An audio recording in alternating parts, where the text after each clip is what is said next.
Welcome to the Elden Conspiracy.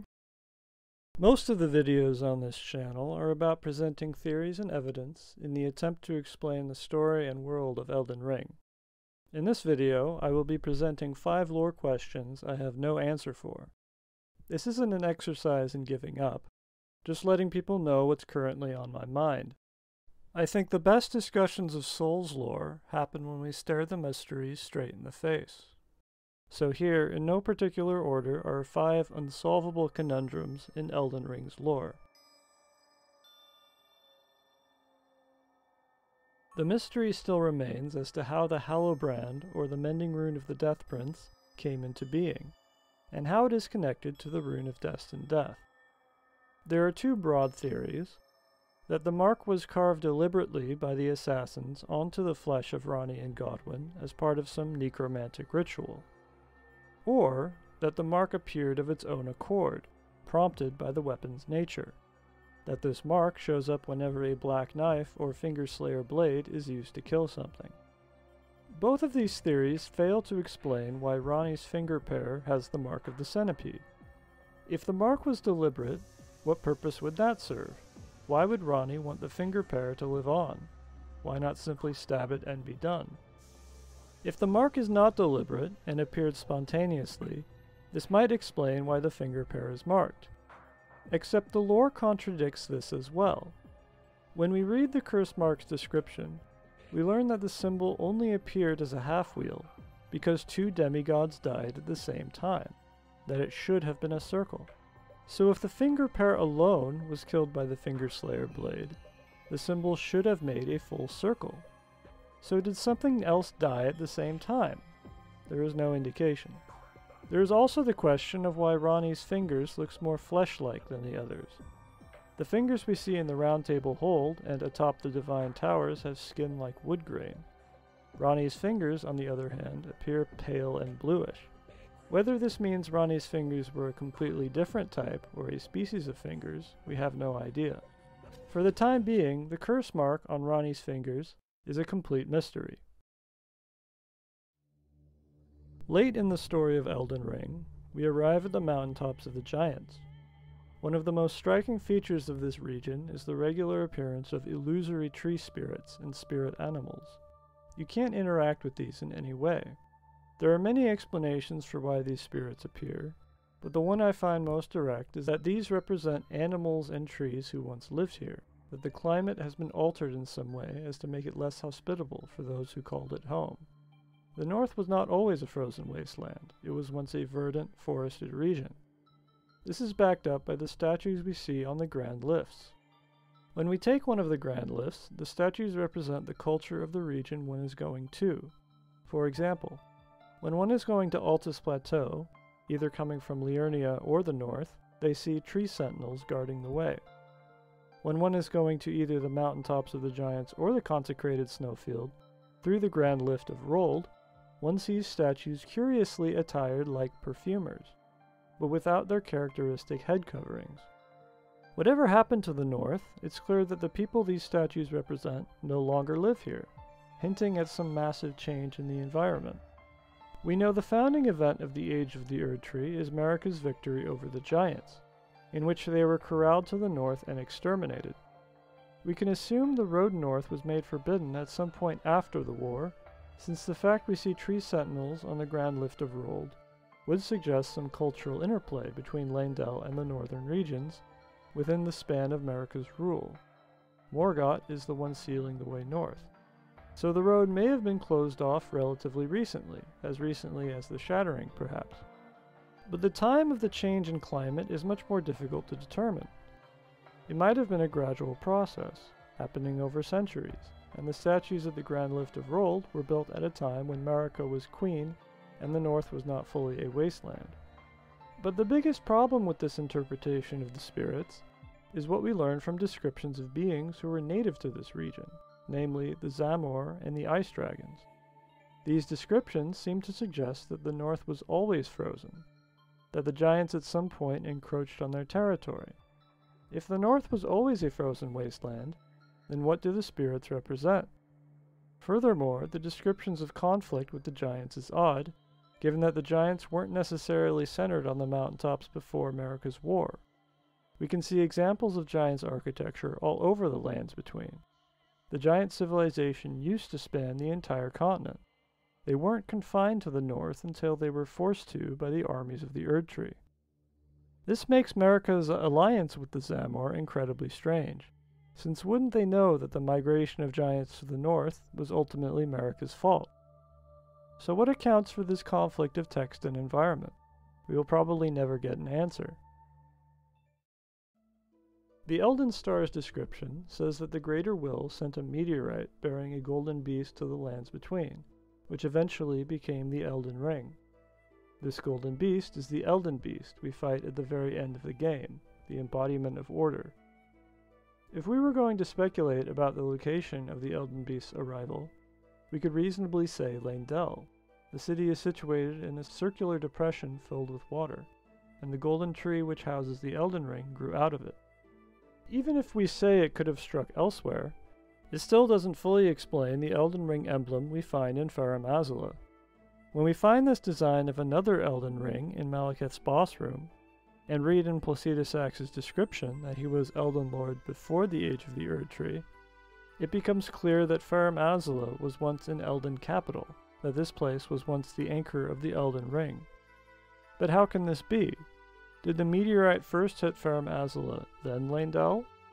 Was the Elden Ring somehow smuggled out of Farum Azula and taken to the Erdtree? Were there two meteorites, two Elden Beasts, and two Elden Rings? This all gets much more complicated when we read that Farum Azula has been struck by a meteorite in a different context, as described by the Ruin's Greatsword. This was clearly an Astel meteorite, but this couldn't have been the same meteorite which carried the Elden Beast, because Farum Azula already had the Elden Ring before it was ruined.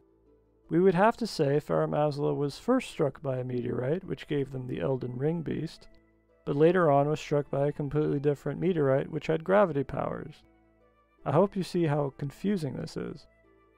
We could just say that the Elden meteorite struck neither Leyndell nor Farum Azula, that the location of the capital has no relation to ground zero of the Elden Beast's impact. I would find this an unsatisfactory conclusion. The Erdtree's specialness, its ability to create pocket dimensions, must mean something. This is one mystery which might get explained in the DLC. The nature of the Erdtree and its relation to the Elden Ring, and whether the Sacred Tree and the Elden Ring were ever independent. And whatever Farum Azula's connection to the Elden Ring was, did they ever have their own Erdtree, or some equivalent natural phenomenon? For the time being, these questions remain unanswered. We learn very early on in Elden Ring's story that Godfrey, the first Elden Lord, sired a line of royal progeny to rule over various parts of Marika's empire. Godric is one such descendant, and so is Godefroy. But there is no clear evidence who the Golden Line are actually descended from. The golden locks and pale skin would suggest the blood of Marika. However, there is no family tree to give us any clear indications. When hearing about the Golden Line, I immediately assumed they were the children of Godwyn, but there is no evidence he had a wife or mistress with which to sire an heir. We do hear of him founding the dragon cult with Lansax, the ancient dragon, who is able to take the form of a human. She may have been Godwyn's mistress, except we also hear of a similar relationship between Lansax and Vike.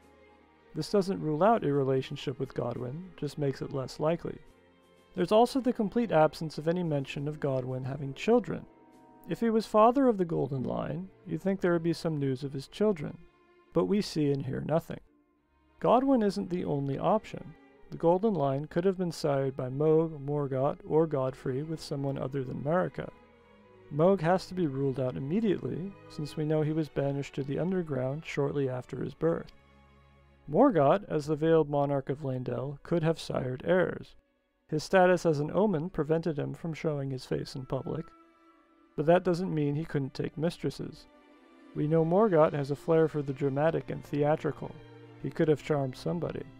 Sadly, this has as much evidence for it as every other theory in this section, that is, none. Godfrey could have taken a mistress in secret and sired heirs. This would be well in keeping with GRRM's character-building style. But if this was the case, How would these bastard descendants claim power within the monarchy? They would have had to prove their legitimacy in some way, and I doubt Marika would be willing to make allowances. There are some odd characteristics of the Golden Line to consider. Godric uses storm abilities in his boss fight, while Godfrey does not. This could indicate some lineage with the ancient Stormhawk clan of Stormvale. Perhaps Godwyn or Godfrey took a Stormhawk mistress. Many lore hunters have also pointed out Godric's resemblance to the Godskin apostles and nobles. The same pale skin and golden eyes. Godric's ability to graft seems somewhat similar to the techniques employed by the Godskins when they stretch and distort their bodies. We also find the Godskin prayer book and seal in Castle Stormvale. This is why a popular theory of Godric's origin is that he is somehow descended from the Glomide Queen. But it could be the entire Golden Line is descended from the Glomide Queen by way of Godwyn or Godfrey. There are also many hints throughout the game that sexual reproduction as a whole has been somehow arrested, and that people are born from the Erd Tree. This would make the concepts of family and bloodline completely meaningless. What would differentiate one person's pedigree from another? That the descendants of Godfrey call themselves the Golden Line would indicate they have some way of proving their lineage. But how could lineages even exist if everyone comes from the same tree? While the symbols of the Erd Tree hints at this theory, various pieces of dialogue suggest the opposite. Take this line from Enya. The demigods are each and all the direct offspring of Queen Marika. Godric the Grafted was but a distant relation, the runt of the litter. His divine blood sorely diluted. Or this line from Kenneth Haidt. Has he no shame, the big girl's blouse? And to think, he's the blood of Godfrey, last of the golden lineage. Though you almost wouldn't know it to look at him. Yeah, I almost feel sorry for the chap the more I think of it. How could blood be diluted if everyone is born from the Erd Tree? How would Godric be related to Godfrey in this context? This dialogue would only make sense in a society with a traditional view of sexual reproduction and family.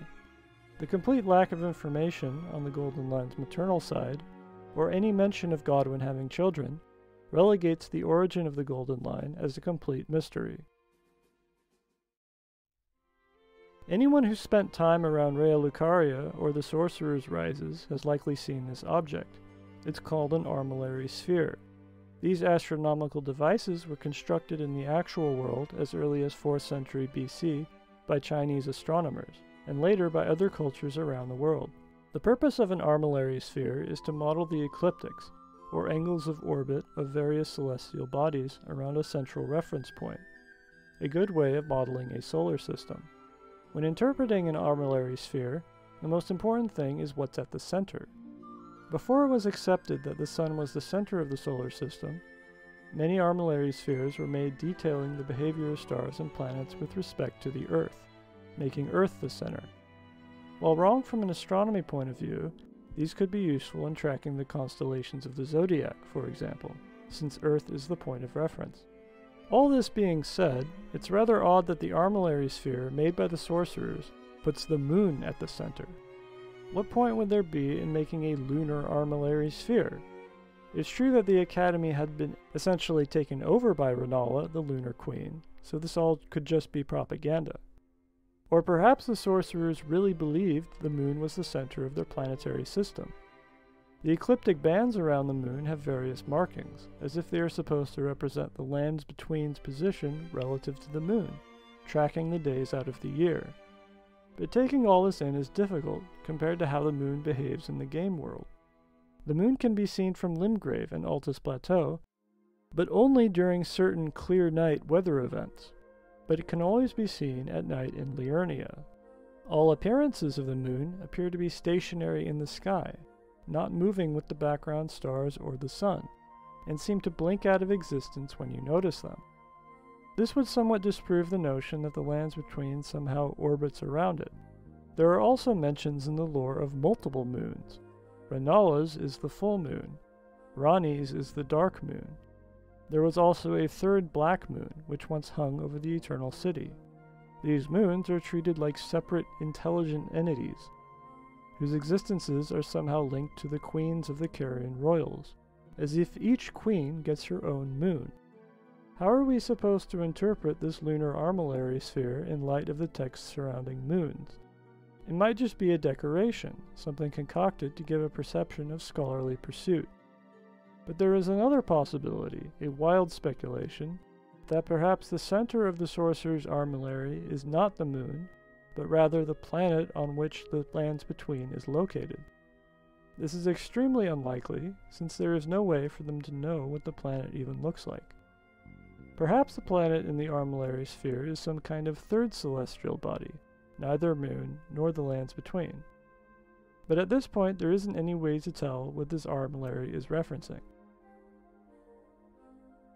So there you have it, 5 unsolvable conundrums in Elden Ring's lore.